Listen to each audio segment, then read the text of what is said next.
Hello guys, dito tayo sa Kinemaster na apps. Open natin. Hanapin natin yung 16:9 format. Click natin yung media. Ito yung wifi. Click natin yung original video. Ito yung 41 seconds. Click natin to. Ito yung original video guys. May nakita full video pa yan. I-trim natin siya guys yung para di masyadong mahaba. Dito, start natin dito. Button dito. Kung matutog pa tayo ng gitara. Dito. Okay. So, trim natin siya. Trim to pili natin itong trim to left of playhead.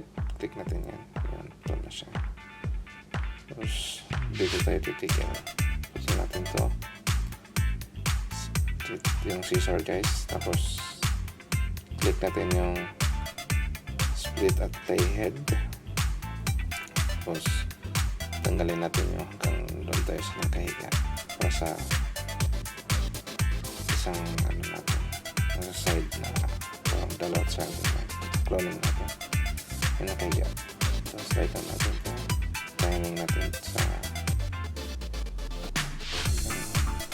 nakahiga sa yung split natin. Tapos, i-duplicate natin siya guys. Yung gusto natin gawin natin. Tapos, i-delete natin yung extra tapos, i-adjust natin yung guys yung naka-duplicate layer natin.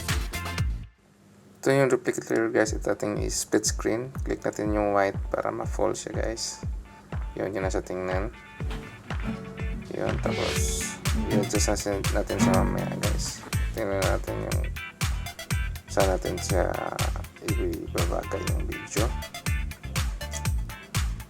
Piliin natin yung parang magkasabay siya guys. Putulin natin kasi mahaba-haba siya. Patayin natin konti. Hanapin natin yung part na maganda siya.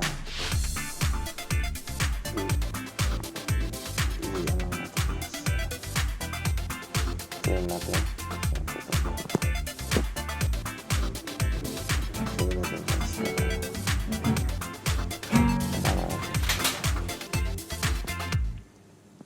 Tumayo na. Waitin natin guys. I-timing natin. Trim natin ulit.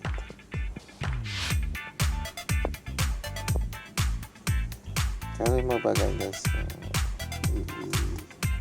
ipapatatapat nyo para parang maganda itingnan nyo. Parang yung play. Tapos, dito natin i-adjust natin yung cropping guys. Dito natin dito yung cloning nyo.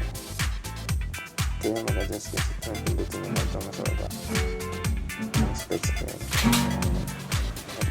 Adjust natin natin. Ayan guys. Adjust lang natin to konti. Yung sakto lang yung timpla natin sa video. Yung gusto nyo. Adjust lang yung adjust ka na ito. Dito lang ako banda. Tumayo lang guys, tapos na yung video natin. Piliin natin yung high quality. Tapos export guys. Skip mo lang guys. Huwag tayo dito sa mga sub premium. Hintayin nyo lang guys hanggang tapos yung i-export na natin video. Yan, export na guys. Tapos yun na yun. Okay, play muna natin. Yan natin yung video natin guys.